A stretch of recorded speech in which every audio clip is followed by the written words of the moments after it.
오늘 본문 사도행전 10장은 베드로와 고넬료의 만남, 베드로의 고백이 주된 내용입니다. 오늘 본문 앞부분은 베드로와 고넬료의 만남 이야기입니다.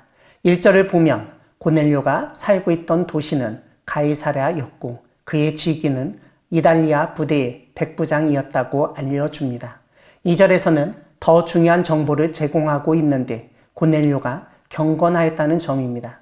그래서 온 지방과 더불어 하나님을 경외하며 백성을 많이 구제하고 하나님께 항상 기도하였다고 설명합니다. 3절은 제9시, 즉 오후 3시에 고넬료가 기도하고 있었는데 환상 중에 하나님의 사자를 보았다고 언급합니다. 그 하나님의 사자는 고넬료에게 지금 사람을 요빠에 보내어 베드로라고 하는 시몬을 청하라고 했습니다. 그래서 고넬료는 하인 둘과 부하 가운데서 경건한 사람 한 명을 불러서 요빠에 보냈습니다. 9절은 이튿날 이라고 언급하고 있는데 고넬료가 보낸 사람들이 도착했을 때 베드로는 기도하려고 지붕에 올라가 있었다고 알려줍니다. 그 시각이 제6시, 즉 12시라고 하는 데에는 점심 먹을 시간이 되었다는 점을 강조하는 것 같습니다. 왜냐하면 10절에서 기도할 때 베드로가 시장하였다고 언급하고 있기 때문입니다.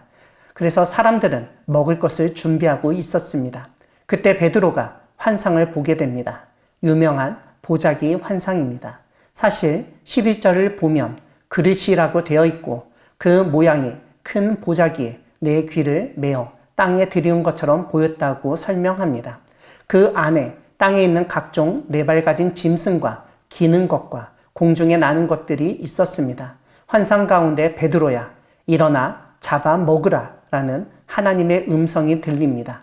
14절을 보면 베드로는 주여 그럴 수 없나이다. 속되고 깨끗하지 아니한 것을 내가 결코 먹지 아니하였나이다 라고 답하며 거부했습니다. 그런데 15절에서 또 두 번째 소리가 있으되 하나님께서 깨끗하게 하신 것을 내가 속되다 하지 말라는 말씀이 있었다고 언급합니다. 16절은 이런 일이 3번이나 있은 후 그 그릇이 하늘로 곧 올려져 갔다고 설명합니다. 베드로는 자신이 본 환상이 무슨 뜻인지 의아해하고 있었습니다. 바로 그때 고넬료가 보낸 사람들이 베드로가 머물고 있던 무두장이 시몬의 집에 도착했습니다. 그리고 베드로가 환상에 대하여 생각할 때 성령께서 두 사람이 너를 찾으니 일어나 내려가 의심하지 말고 함께 가라. 내가 그들을 보내었느니라 라고 하셨습니다. 그래서 지붕에서 기도하던 베드로가 내려가서 그 사람들을 만납니다. 그리고 무슨 일이냐고 용건을 묻습니다. 베드로의 질문에 그들이 자신들을 보낸 백부장 고넬료에 대해서 3가지로 설명하고 마지막에 자신들이 이곳에 온 이유를 알립니다. 고넬료는 의인이며 하나님을 경외하는 사람이고 유대 온 족속이 칭찬하는 사람이라고 설명합니다. 그런 고넬료가 지금 베드로를 초청하여 말을 듣고자 한다고 목적을 전합니다. 목적을 알게 된 베드로는 그들을 그 집에 유숙하게 하고 이튿날 그들과 함께 가이사랴로 떠났습니다. 가이사랴에 베드로 일행이 도착했을 때 고넬료는 그의 친척과 가까운 친구들을 모아 기다리고 있었습니다. 그뿐만 아니라 고넬료는 베드로의 발 앞에 엎드려 절하였습니다. 26절을 보면 베드로는 그를 일으켜 일어서라 나도 사람이라 라고 말했습니다. 33절을 보면 고넬료는 베드로에게 이제 우리는 주께서 당신에게 명하신 모든 것을 듣고자 하여 다 하나님 앞에 있나이다 라고 말했습니다.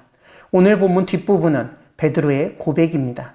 34절은 고넬료의 말을 듣고 베드로가 하나님은 사람의 외모를 보지 아니하시고 각 나라 중 하나님을 경외하며 의를 행하는 사람은 다 받으시는 줄 깨달았도다 라고 고백했다고 알려줍니다. 사랑하는 광야교회 성도 여러분, 하나님은 우리의 외모를 보지 않으시는 분이십니다. 베드로의 환상에서 드러나듯 부정한 것이라 여겨졌던 동물들은 모두 그 외모 때문에 그렇게 판단받았습니다. 물고기라면 비늘이 있고 지느러미가 있어야 했고 가축이라면 굽이 갈라져야 했습니다. 새는 시체를 뜯어먹지 않는 종류이어야 했습니다.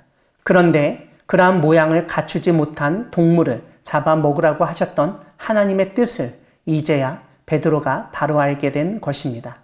이제까지 이방인이라고 접촉하지 않고 구원은 자기들 유대인의 것이라고 여겼던 유대인의 신학에서 자라났던 베드로의 사고의 지평, 신앙의 지경이 드디어 넓어지게 된 것입니다. 하나님은 예수 그리스도를 통하여 유대인뿐만 아니라 이방인까지도 구원하신다는 점을 깨닫게 되었습니다. 그러한 가르침을 위해서 부정한 동물을 먹으라는 환상과 말씀에 이어서 로마 109장 고넬료를 만나게 하셨던 것입니다. 그래서 결국 베드로는 하나님이 외모를 보지 않으신다는 사실을 고백했습니다. 오늘 본문에 나오는 베드로의 고백은 우리의 신앙을 다시 한번 살피게 합니다. 우리가 가진 것이 많던지 적던지, 많이 배웠든지 못 배웠던지, 외모가 뛰어나든지 뛰어나지 못하든지 상관없이 하나님은 누구나 동일하게 대하시는 분이십니다. 특별히 하나님은 유대인이든 이방인이든 아무런 차별 없이 그대로 받아주시고 동일한 은혜를 허락하신 분이십니다. 오늘 본문이 알려주듯 하나님은 하나님을 경외하고 의를 행하는 사람이라면 누구라도 차별 없이 대하십니다. 그것이 은혜입니다. 이 은혜가 예수 그리스도를 통해 이루어졌다고 베드로가 선포했습니다. 44절을 보면 베드로가 선포할 때 성령님이 이방인에게도 임하였습니다.